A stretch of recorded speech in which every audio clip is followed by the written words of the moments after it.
Saudaranya bapak saya penghafal, anaknya tidak menghafal. Bapak saya bukan penghafal, tapi anaknya menghafal. Jadi memang tidak harus itu bahwa orang tuanya ustadz, belum tentu anaknya ustadz. Nah, tergantung nanti hidayah Allah berikan sesuai dengan takdir yang diberikan oleh Allah ya. Saya biasa maghrib jalan-jalan ke kota Kendari. Ya, tahun 86 itu, 85. Saya ke masjid-masjid lihat. Oh ternyata di sini masih banyak orang belum bagus bacaannya. Saya dengar dengan imam-imam, mungkin saya sangat dibutuhkan di sini. Saya sebenarnya banyak jabatan ditawarkan saya, semua saya tolak. Berikanlah kadar-kadar kita. Saya mau menikmati ya usia-usia ini ya ibadahlah. Sekarang ibadah itu ya boleh diorganisasi, tapi ibadah yang memang sesuai kemampuan tenaga.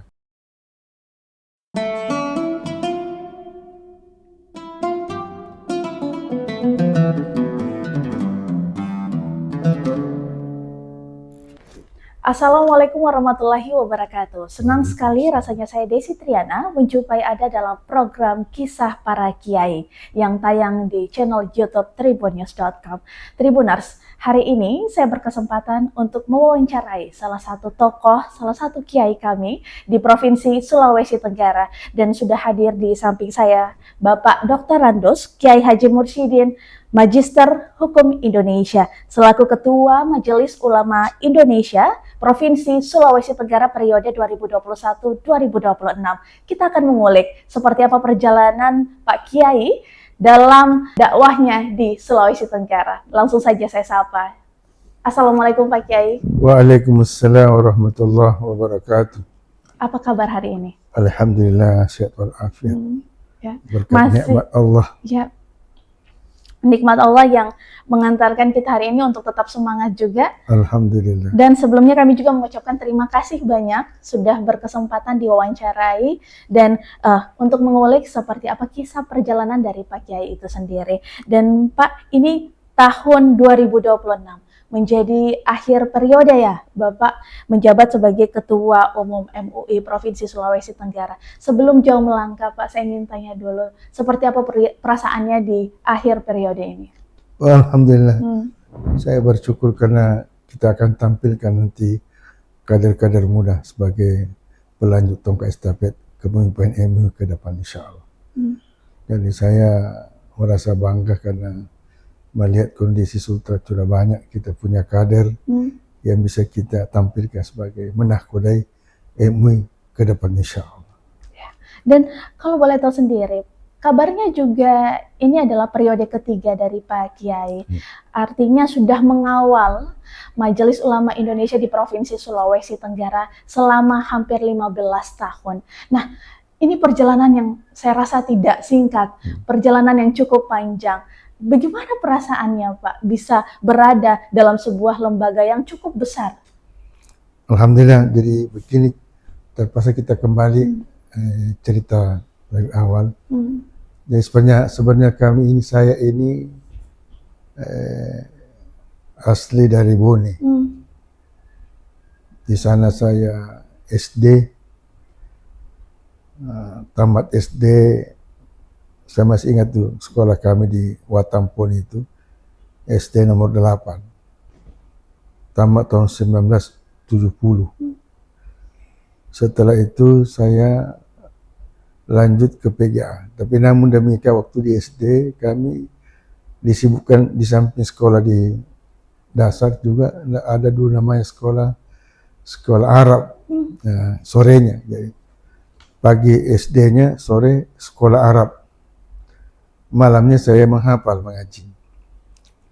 Jadi waktu itu kami termasuk kelompok ya tahfidz waktu tahun 70-an. Setelah terbuka namanya ada pesantren di Bone, namanya pesantren Ma'had Hadis Biru Watampone. Jadi semua anak mengaji yang ada di masjid raya waktu itu, termasuk saya, dipindahkan salah satu pondok pesantren, yaitu pondok pesantren Ma'had Hadis. Di situlah saya menimba ilmu menghafal Al-Quran. Akhirnya sampai tahun 1970 3 saya dikhatamkan oleh Pak Kiai yang dihadiri oleh 4 besar imam besar di Sulsel waktu itu. Ada dari pesantren DDI, ada pesantren dari Sopeng, dari Sengkang.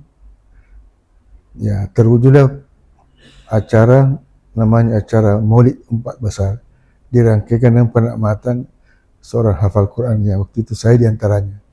Ada orang yang dikhatamkan Qurannya, termasuk saya, dan salah satu namanya Kiai Jamaluddin. Di selama 4 tahun di pesantren itu, saya ikut ujian persamaan PG 4 tahun. Di saya itu tidak pernah sekolah formal, jadi 4 tahun di pondok pesantren itu menghafal pengajian kitab, ikut namanya ujian eksternal, artinya ujian persamaan. 2 tahun kemudian ikut lagi ujian persamaan PG 6 tahun. Dari tahun 1976 saya tamat PG 4 tahun. Dari situ melangkah ikut kuliah. Kita dulu masih ada sarjana muda. Ya. Saya sarjana muda 4 tahun. Ya, di bidang syariah. Karena saya kuliah di Fakultas Syariah yang buatan Poni waktu itu. Setelah tamat sarjana muda, lanjut ke Makassar karena S1-nya di Makassar. Ya, kita dulu itu sarjana muda saja 4 tahun. Terus lanjut S1-nya, doktoralnya itu 3 tahun. Jadi saya selesai tahun 1984 di Makassar waktu itu sebagai gelar Doktor Andes. Jadi kita dulu 7 tahun baru bisa selesai sarjana. Itu cepat. Ada yang 10 tahun. Seandainya dulu dibandingkan sekarang ini, sarjana muda bisa yang S1, S2-nya itu doktoralnya. Nah, kita kan 7 tahun itu baru sarjana lengkap. Itu namanya Doktor Andes. Setelah 85, saya selesai 84, 85 saya berhijrah ke Kendari. Di situ ada pendaftaran pegawai waktu itu. Karena waktu 85 itu masih kurang sarjana. Jadi gampang jadi pegawai itu, tidak susah. Nah, walhasil terangkatlah saya pegawai tahun 1986 di Kementerian Agama. Dari situ ya sampai 2013. Dari 1986 sampai 2013 saya mengabdi Kementerian Agama. Nah, berbagai jabatan pada saya lakukan, pernah Kadep Kota tahun 99 sampai 2000, saya Kepala Kantor Agama Kota Kendari. Terus ke Kanwil, berbagai tempat, pernah Kepala Bidang Haji, pernah Kepala Bidang Urais, pernah Kepala Bidang Penerangan. Akhirnya 2013 ada permintaan dari Bapak Gubernur waktu itu, Nur Alam.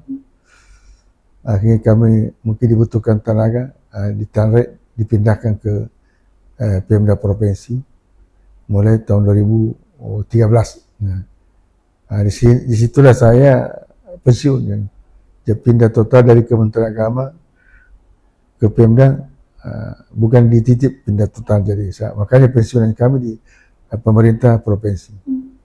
Di pemerintah itu saya menjabat pertama staf ahli, 3 kali staf ahli, terus pernah kepala biro kesra. Walhasil pensiun di sana. Tapi masih aktif dalam kepegawaian. Saya tetap juga aktif di organisasi, termasuk Majelis Ulama ini. Jadi Majelis Ulama ini kami menangani sejak tahun 2000 belasan lah. Waktu itu ketika Pak K. Marwan Aidit, Ketua Umum MUI, dilantik, kurang lebih 1 tahun lebih beliau meninggal. Jadi kami PAW, dia akan musfil luar biasa, datang dari pusat. Maka kami waktu itu ada 3 calon, saya, Pak K. Jakri, Pak K. Hadid. Mungkin saya yang terbanyak suaranya, maka saya PAW kurang lebih 3 tahun menjabat di PAW. Baru musdalah tahun 2015. Kita 19 ya, musda itulah musda pertama saya kembali terpilih jadi ketua MUI provinsi. Terus musda keduanya tahun 2021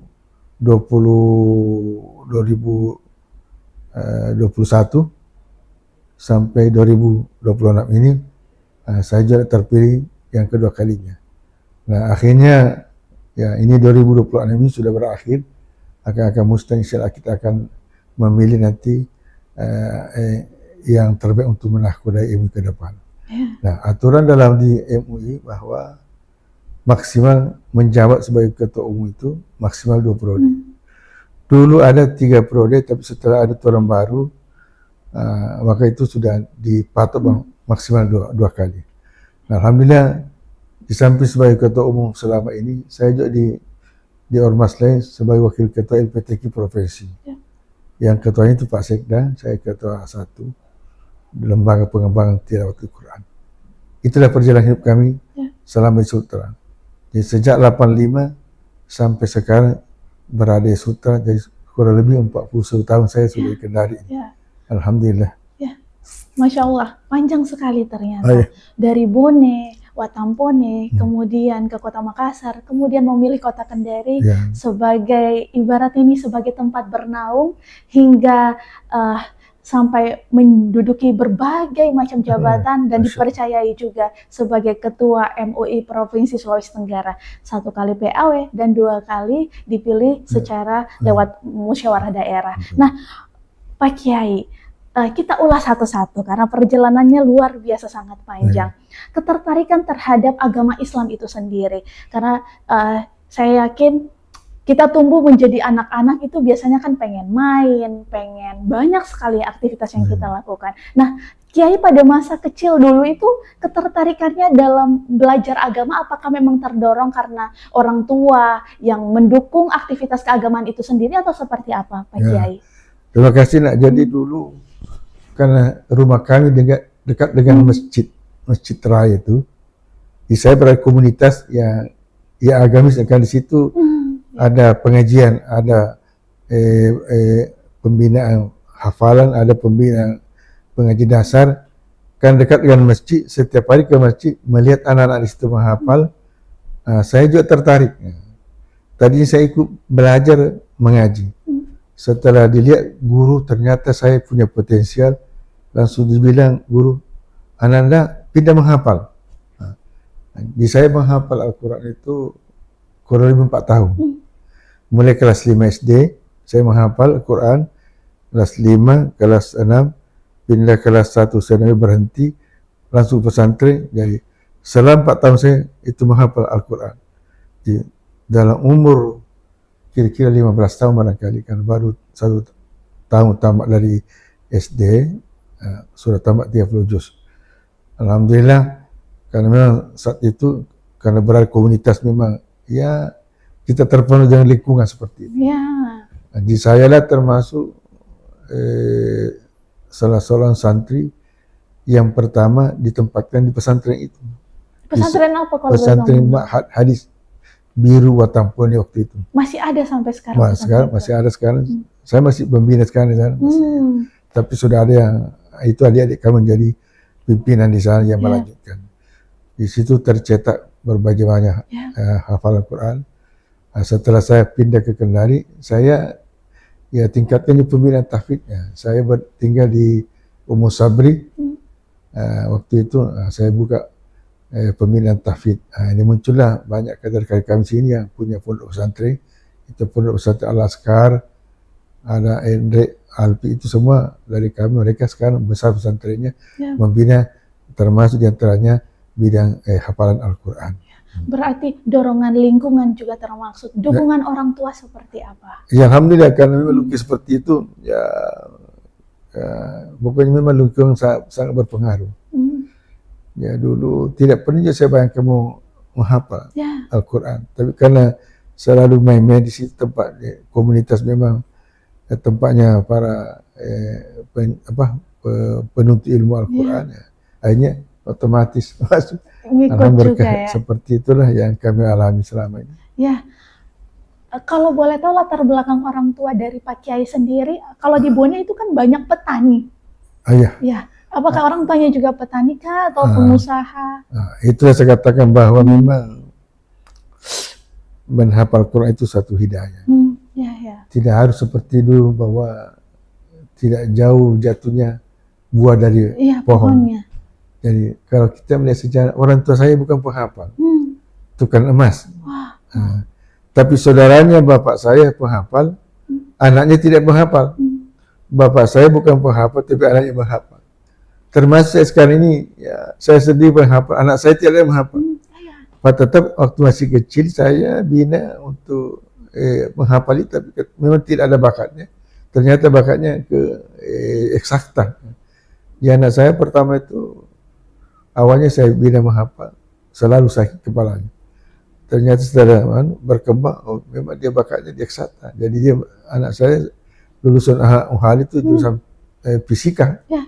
Yang pertama, yang kedua jurusan bahasa Inggris, yang tiga apoteker, tidak ada yang terakhir ini saya ikut dia, saya sarankan belajar di kuliah di IAIN, alhamdulillah sementara S2.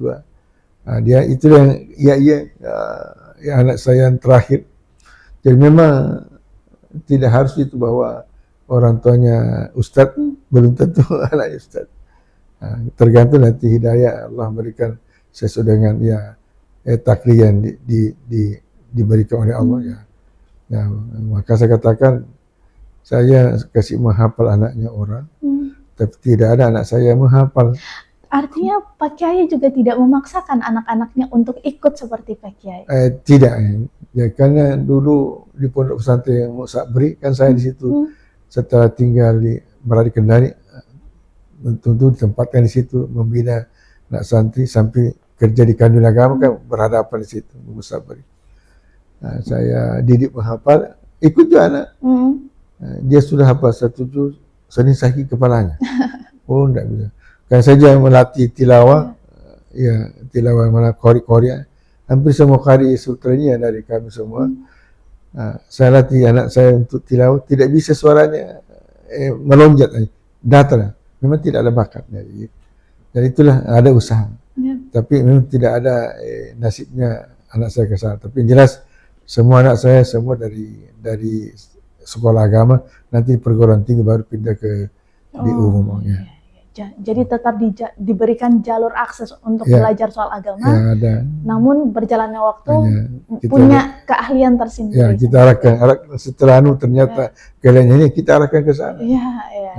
Dan Pak Kiai ini menarik juga, sangat menarik karena ternyata di tahun sebelum Pak Kiai sendiri di Kota Kendari itu ada penerimaan ASN dan kemudian Pak Kiai kenapa memilih Kota Kendari di antara, maksudnya kesempatan juga pasti ada di Makassar, ya, betul, ada di Sulawesi Selatan. Kenapa Kota Kendari di Sulawesi Tenggara? Begini ceritanya nak, jadi memang unik. Saya dulu nak waktu di pondok pesantren tidak ada niat menjadi pegawai. Saya sudah senang tinggal membina di pondok pesantren. Karena waktu itu setelah Pak Kiai saya tamat, saya diangkat sebagai ajudan membina penghafal. Jadi saya asistennya Pak Kiai membina penghafal di pesantren Bone itu. Tiba-tiba waktu tahun 85 Kakanil Agama ini sepupunya mertua saya. Di mertua saya sepupu Kakanil Agama. Ketemu di kampung. Kan istri saya orang Palopo. Ketemu di Palopo bilang, apa kata mertua saya?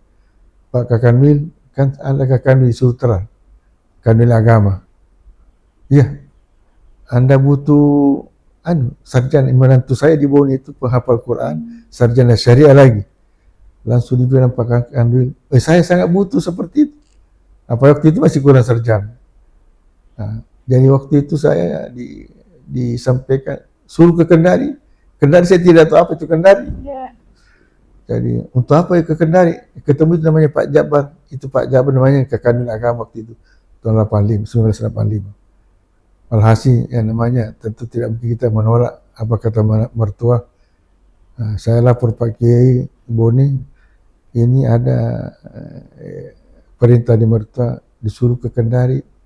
Untuk apa? Disuruh bawa ijazah, barangkali mungkin pegawai. Kalau saya dulu tidak ada niat menjadi pegawai. Sudah senang di pondok pesantren, begitulah. Alhasil berangkat ke sini tahun 1985. Langsung ikut tes. Nah, karena memang sarjana masih kurang, dibutuhkannya. Tidak susah, tidak seperti sekarang ini. Dulu dicari. Jadi terangkatlah 1986. Sampai sekarang. Dulu ketika saya terangkat muncul ada niat-niat kurang bagus.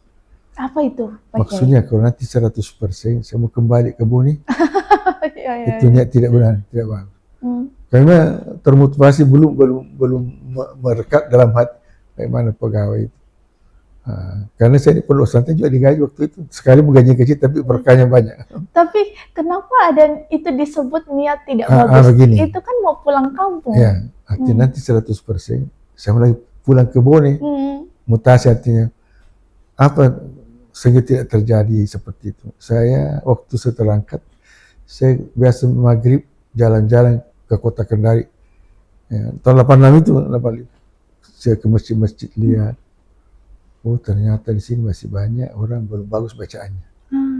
Saya dengar imam-imam. Nah, kalau di bawah ini banyak ulama yang bisa mengajarkan itu. Mungkin saya sangat dibutuhkan di sini. Itulah yang sehingga tidak jadi. Dan ada nilai semangat ingin menerapkan ilmu yang saya miliki. Karena mengingat ini sangat penting. Ini tugas kita. Kalau tidak kita sampaikan nanti kita berdosa. Itulah penyebab sehingga tidak jadi menjadi orang kembali ke Watampone. Sampai sekarang, alhamdulillah. Dan itu menjadi perjalanan awal juga dakwahnya seorang Pak Kiai Mursyidin di kota Kendari. Iya, alhamdulillah. Jadi makanya saya ditempatkan tinggal Musabri. Saya bina di situ namanya ada kelompok hafal Quran, ada kelompok tilawah, termasuk anak-anak pengajian kitab-kitab di Musabri itu, anak-anak santri antara maghrib isya. Alhamdulillah. Itulah banyak menaruhkan anak kita sekarang yang punya pesantren besar sekarang. Itulah yang menyebabkan sehingga tidak jadi kembali. Masya Allah. Sampai sekarang sudah 41 tahun berada di kota Kendari. Ya. Jadi lebih banyak hidup saya, umur saya, kalau ketimbang umur masih di kampung. Sekarang umur sudah 69 tahun. Jadi kalau 41 tahun berarti hanya 20 berapa tahun di Kendari, di Bone. Artinya hati ini sudah Kendari. Sudah, bukan lagi orang Bone, orang Kendari. Karena ketika kami biasa habis Ramadan silaturahmi ke kampung, apa kata orang di sana? Oh datang orang Kendari, bukan datang orang Bone, datang orang Kendari. Memang begitulah. Tapi secara latar belakang atau keturunan darah itu memang tidak ada Kendari sama sekali ya. Sulawesi Tenggara tidak ada ya. Sebenarnya begini, kalau kita kembali masalah keturunan, ini Kendari kan dulu sebenarnya bagian dari Sulsel. Iya, betul. Nenek kita banyak, makanya waktu saya ke sini sudah ada saudara nenek saya di Kendari Cadi, saudara nenek di situ. Dan nenek saya ada 8 ya, ada 5 saudara di sini, 4 di Kendari, 4 di Bone. Di waktu kami datang tahun 85 itu, sekalipun saya baru lihat di Kendari, tapi tidak merasa asing karena ada nenek yang tinggal di Kendari Cadi. Di situlah pertama saya ambil KTP di Kendari Cadi. Walhasil sampai sekarang. Terkait dakwahnya sendiri, Ustaz, masih ingat tidak tempat dakwah pertama, masjid pertama yang disambangi oleh Pak Kiai sendiri? Dakwah saya memang dulu kan waktu terangkat langsung di Kanwil. Tapi sebagai profesi, balik itu cara pertama di Musabri. Tapi saya waktu itu masih bisa kita merangkap penyuluh honorer.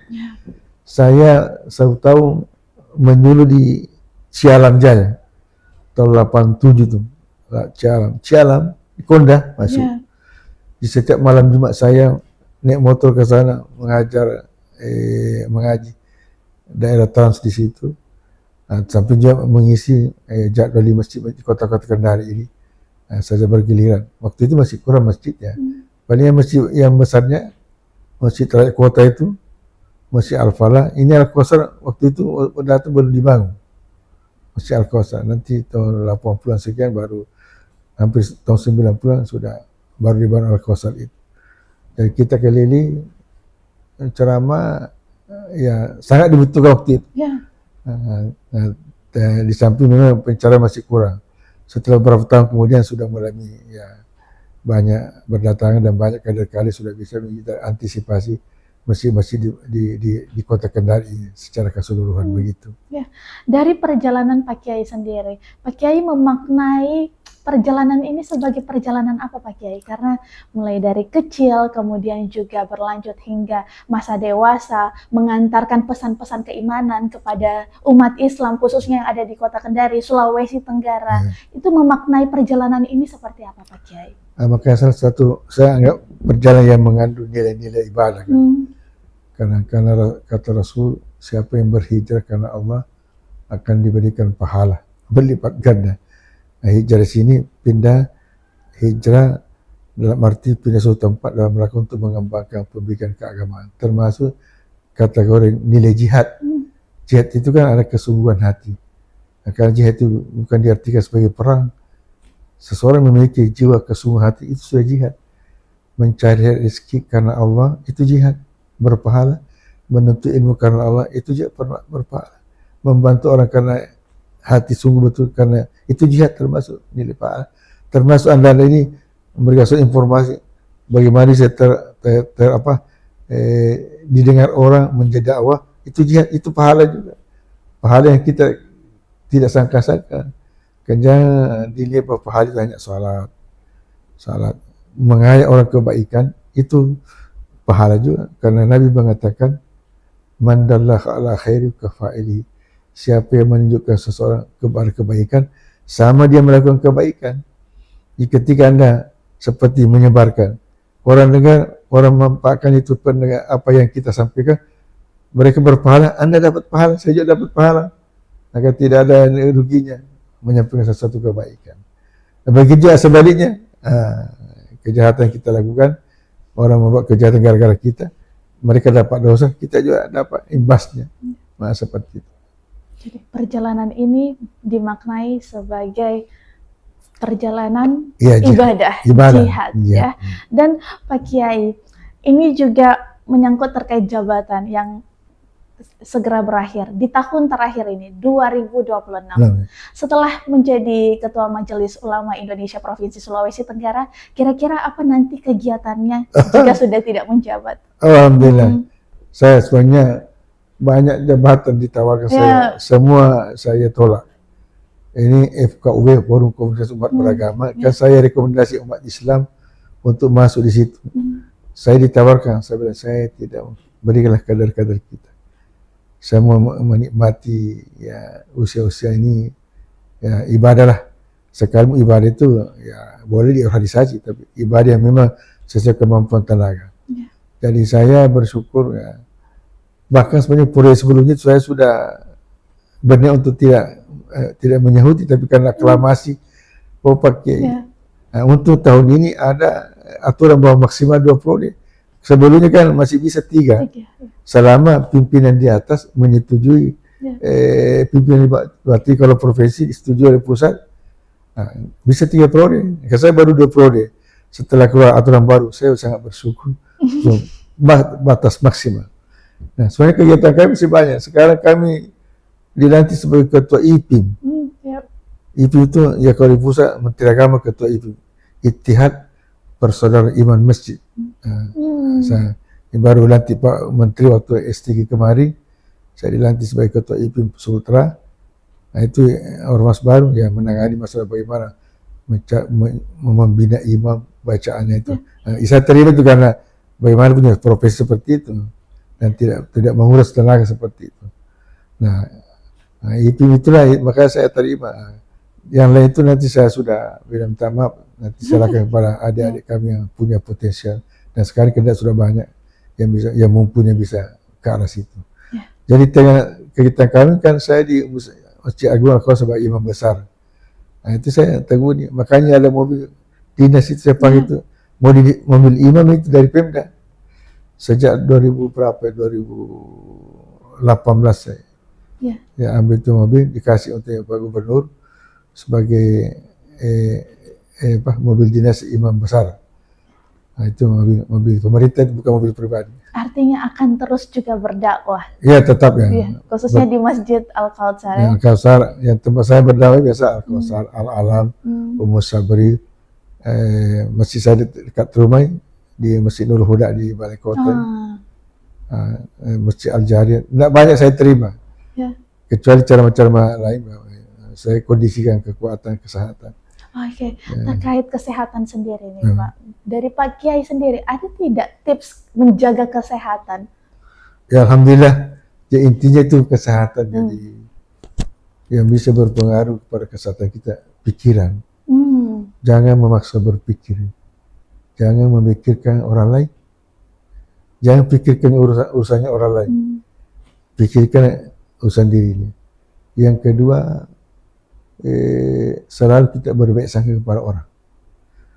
Jangan masukkan dalam hati buruk sangka, karena kalau ketika kita buruk sangka kepada orang, maka kita bisa sakit hati. Ketika buruk sangka kepada orang, muncul namanya cari-cari kekurangan orang. Setelah cari-cari kekurangan, bicarakan kepada orang lain. Itu sudah ghibah, sudah dosa besar lagi. Nah, kalau kita prinsip berbaik hati, baik sangka, maka semua orang kita anggap punya kelebihan, yang punya kehebatan. Jangan lihat kekurangannya orang. Itu yang kedua. Yang ketiga, jangan simpan kalau ada pikiran yang buntu, artinya tidak bisa terselesaikan. Jangan simpan, langsung buang saja. Nanti setelah belakang baru pikirkan kembali. Jangan simpan dalam hati. Itu akan bisa berpengaruh dalam kesehatan kita. Karena kuncinya pikiran tadi. Yang terakhir itu pokoknya mensyukuri apa yang ada. Jangan apa yang sudah indah. Kalau ini begini, alhamdulillah. Mungkin Allah mentakdirkan hari ini indah kesehatan seperti ini. Memang kami juga ada penyakit. Saya kira setiap orang pasti ada penyakit. Tapi kita atasi dengan melihat, mensyukuri, sabar. Kita selalu ada dalam diri kita ketika dicoba suatu penyakit, kita sabar. Mungkin ada hikmahnya. Ketika dicoba nikmat, kita harus syukur. Jangan larut dalam kenikmatan itu sehingga lupa daratan, bisa nikmat menjadi laknat. Keluarkan haknya nikmat. Kalau ada nikmat, ya yang mungkin dikeluarkan haknya, keluarkan secepatnya. Karena rezeki itu hanya 3 saja yang paten sama kita. Yang lain itu masih tanda tanya. Itu rezeki yang hak pertama yang kita pakai sekarang ini. Kedua, yang kita makan, yang belum makan belum tentu. Yang ketiga, yang kita sedekahkan. Kalau uang yang ditabungkan di bank itu belum tentu. Tanah itu milik atau warisan dia. Ketika kita meninggal sebentar, diambil orang. Hak kita hanya itu yang disedekahkan, yang dimakan sekarang, yang dipakai sekarang. Itulah hanya rezeki kita sebenarnya. Kalau kita paham itu, ya sudahlah. Kita hadapi dengan berbagai dengan penuh kesenangan, ketenangan, sehingga kita terhindar dari segala penyakit. Ya, terhindar dari penyakit. Termasuk penyakit hati. Wah, itu yang penting. Penyakit hati itu pokoknya harus singkirkan dalam hati kita. Ya, karena Pak Kiai sendiri terlihat masih sangat segar bugar. Masya Allah. Masih bisa, kelihatan. Ya, berapa dakwah dalam sehari Pak Kiai? Untuk sementara saya tidak banyak. Tidak seperti waktu masih muda, kadang-kadang double sekarang ini. Ya saya batasi. Kalau ada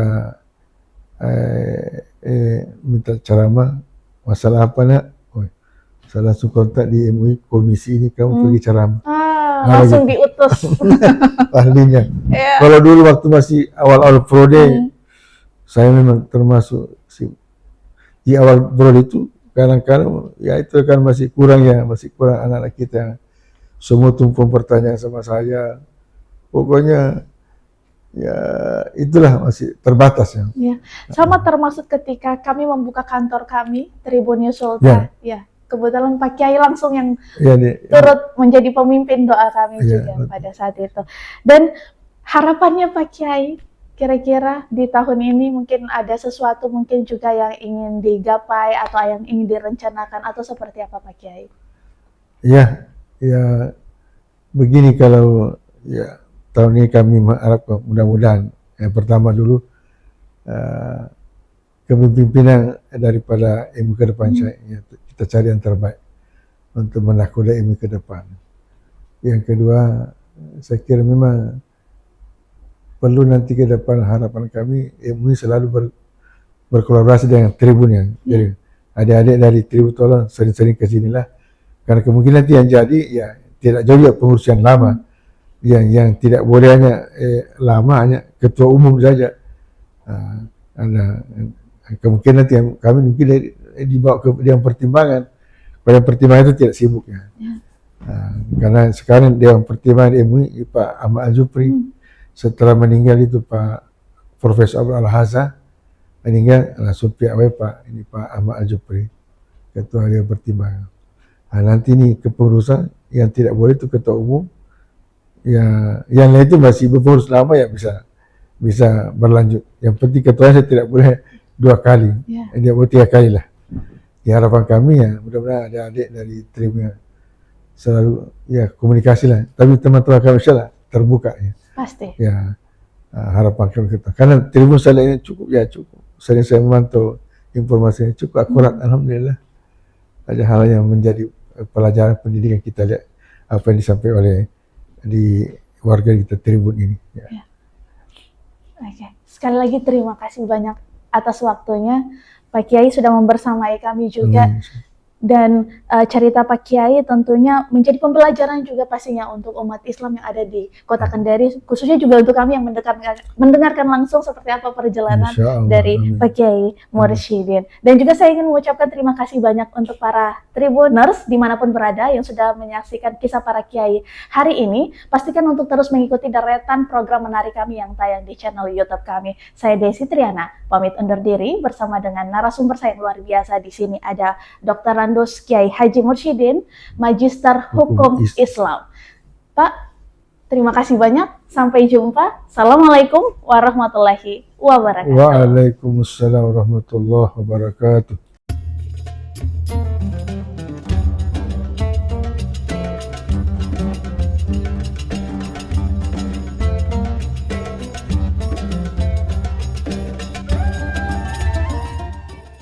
Kami mengenal beliau Pak Kiai Haji Mursyidin itu sejak dari mahasiswa. Kami kuliah saat itu sudah sering mendengar beliau dan melihat beliau tampil dalam berbagai kegiatan-kegiatan keagamaan. Bahkan beliau juga pernah mengajar kami di IAIN Kendari. Kami kagum kepada beliau karena memang beliau adalah sosok yang memiliki keilmuan, tetapi tingkat ketawaduannya cukup berbeda. Bagi kami beliau adalah sosok yang sangat ideal. Dia berdakwah tidak dengan retorika yang kuat dan besar, tetapi dia memberikan dakwah kepada kami contoh-contoh teladan yang sangat santun, yang baik dengan sikap dan perilakunya kepada kami anak-anaknya, sehingga kami mewarisi hal yang demikian. Tidak mesti keras, tetapi membangun jalinan komunikasi kepada semua stakeholder dengan ramah, tentram, dan damai. Suasana seperti ini sangat patut untuk senantiasa kita pertahankan, dan itu kami tidak dapatkan dari tokoh-tokoh yang lain kecuali dari beliau. Dan selama memimpin majelis ulama, memberikan kesempatan kepada kami semua di komisi-komisi untuk senantiasa berkembang, untuk mengembangkan ilmu kita masing-masing di berbagai sektor, sehingga kami merasa bahwa dia adalah seorang orang tua sebagai ayah bagi kami semua, sehingga apapun yang dikatakan insyaallah kami sami'na wa ata'na kepada beliau. Kiai Haji Mursyidin MHI adalah seorang imam besar di Masjid Al-Kausar. Kemudian saya mengenal beliau sudah puluhan tahun. Dan beliau orang yang santun, adalah pembimbing, penceramah, guru, kemudian orang yang santun dengan keluarga. Beliau sulit kita dapat karena dia adalah seorang penghafal, seorang imam, seorang penceramah. Kiai Haji Dr. Randos Mursyidin MHI, sosok beliau saya mengenal sejak saya santri di pesantren Ummu Sabri. Beliau mualim saya, guru saya, baik guru hafal maupun guru tilawah, dan guru bahasa Arab. Beliau tinggal di pondok membimbing kita. Kemudian sampai berikutnya kami sampai di masjid ini karena binaan beliau, dan beliau adalah yang pertama, selain dia hafiz Quran, beliau ada seorang pembina tilawah, kemudian ketua LPTQ, ketua Majelis Ulama, dan di organisasi Islam lainnya beliau yang jadi tokoh, ya jadi ketua. Dan secara pribadi kami dibimbing sejak dari serah kami di pesantren dibawa ke sini Al-Kausar ini sejak tahun 92 sampai sekarang. Beliau kemudian sampai jadi imam di sini. Beliau juga membina di sini, membimbing kecuali jadi imam. Selain jadi imam, beliau adalah membimbing setiap malam Rabu itu beliau untuk membawakan pengajian di masjid ini, kita yang dibimbing. Dan yang sangat berkesan sekali, beliau adalah tidak mengenal capek, tidak pernah mengenal lelah untuk membina, baik yang dibina itu baik kalangan orang tua, mas ta'lim maupun mahasiswa, ya baik kalangan mahasiswa. Karena beliau itu selain mempunyai karakter pemimpin, tetapi beliau tidak pernah ada marahnya. Caranya bertutur kata itu sangat mengerti sekali itu yang dibinanya. Ya, artinya apa? Sekalinya beliau bicara, maka kami sudah paham maksud beliau. Dan beliau banyak santri-santrinya sampai sekarang penghafal sampai di Mesir, melanjut kemudian sampai doktor. Itulah santri-santri beliau. Beliau sangat luar biasa, yaitu mencetak penghafal, mencetak qori, ya, ilmuwan di akademisi di IAIN itu, baik di IAIN maupun UNHALO, mereka lah santri-santrinya beliau semua. Begitu maksud saya. Dan sampai sekarang beliau masih imam sama kita, sangat berkesan sekali. Ketika beliau capek, ketika masih sakit, beliau jadwalnya ceramah, mengimam, dia datang. Dan kemudian ketika sakit kami minta air minumnya, kami minta istirahat dulu. Beliau menandakan bahwa walaupun keadaan sakit, beliau tuh hadir untuk demi orang banyak, demi jamaahnya. Saya mengenal beliau bukan saat ini, tapi sejak saya remaja, kurang lebih 16 tahun saya berusia. Jadi kurang 40 tahun saya sudah kenal beliau. Saya sudah kenal beliau sosoknya. Jadi awal-awal pertama saya ketemu beliau itu, karena beliau dulu kan di Kementerian Agama sama dengan ayah saya. Jadi kalau saya ke Kementerian Agama, saya masuk ke ruangannya, pasti beliau lagi memegang Al-Quran, membaca Al-Quran. Ternyata dalam proses perjalanannya beliau ini memang menjadi tokoh panutan kita, terutama agama Islam yang ada di Sulawesi Tenggara. Beliau memang sangat memberikan masukan dan mendidik kami, sekaligus juga teman ruang diskusi kami untuk menyelesaikan persoalan-persoalan agama. Beliau sekarang menjadi ketua MUI Sulawesi Tenggara, dan kami yakin bahwa di bawah kepemimpinan, bimbingan beliau, nasihat beliau, rakyat kita di Sulawesi Tenggara mengalami suatu kesejukan, mengalami sebuah kebersamaan yang hakikat, dan tentunya kita mengayomi juga beliau, dan beliau selalu mendidik kami. Mudah-mudahan beliau tetap sehat, walafiat, dan kita butuhkan sosok seperti beliau yang sangat memberikan kesejukan di Sulawesi Tenggara. Di tengah-tengah kita lagi membangun 17 kabupaten kota. Dan kita harapkan beliau, waktu periode pertama saya menjadi ketua DPR dan periode kedua, beliau sangat gigih memperjuangkan kantor Majelis Ulama Indonesia Sulawesi Tenggara. Dan hari ini sudah mulai, kembali sudah terbangun, jadi ada sedikit riak-riak harus diselesaikan. Mudah-mudahan semua komponen-komponen yang ada, ya barisan-barisan Islam yang ada di Sulawesi Tenggara tetap mendukung, dan kami selalu berdoa kepada beliau, mudah-mudahan diberikan kesehatan lahir batin, tetap kuat memimpin Sulawesi Tenggara dalam agamanya. Dan saya sering salat di Masjid Al-Kausar karena beliau biasa jadi imam, dan saya sering mengikuti tuntunan-tuntunan beliau bagaimana kita hidup ini setiap hari membaca Al-Quran, minimal selembar Al-Quran. Download Tribun X sekarang, menghadirkan lokal menjadi Indonesia.